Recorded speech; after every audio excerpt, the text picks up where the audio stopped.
Let's get more now on that situation with that fire in California. It's burning near Yosemite National Park, about 250 k's inland from San Francisco.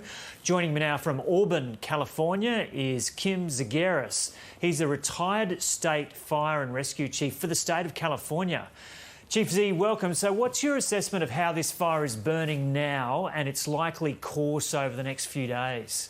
Our biggest problem is really going to be as more and more fires pop up and we have to battle them all at the same time will be really the tough part of managing the situation, not only in California, but across the western United States and really worldwide in the situation of what people believe in climate control or not, what's happening out there.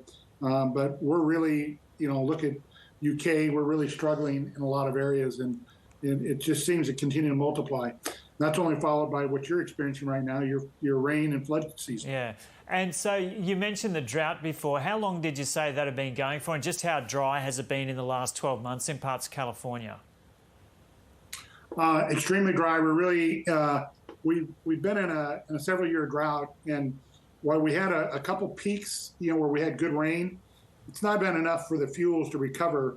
Our vegetation is much like people. Once we're dehydrated, you just can't drink water and bring us back. Vegetation takes much longer to recoup out of that. And so, they're comparing right now where we're at in the West to a 1,200-year drought, if that gives you an indication. You say, yeah, what do you mean when you say 1,200-year drought? That's how bad it is when you look at the drought conditions, worst they've been in 1,200 years, is really what they're looking at here in the West. Our two countries share the Mediterranean climate.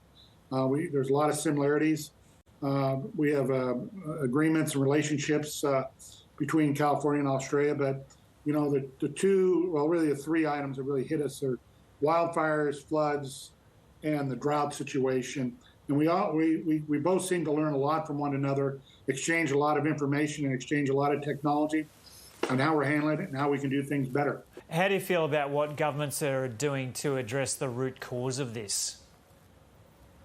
We're making progress, both, especially here in California. We've got millions of dollars that have been spent over the last couple of years and continue to be in a good position. The federal government has really stepped up, but we are behind the power curve on fuel reduction and eliminating, what's allowed all this fuels to grow. The other big thing we're really, needing to do is do more home hardening and continue to educate the public on what they can do to be safe and, better prepare their homes and themselves, not only for wildfires, but for all emergencies.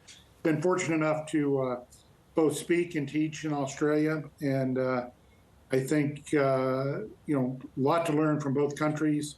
I think we do a great job not only on the wildland side, urban search and rescue, and a lot of our swiftwater and other areas that we work very closely in. So I actually stay very, very connected with Australia and a lot of my friends in operational sides.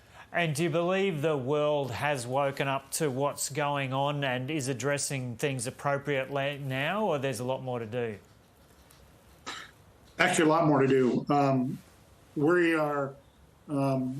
We can surely do more for preparedness and mitigation, and also on the response side of the house.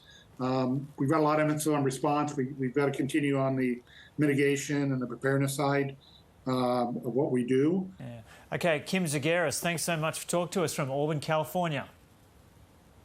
Thank you.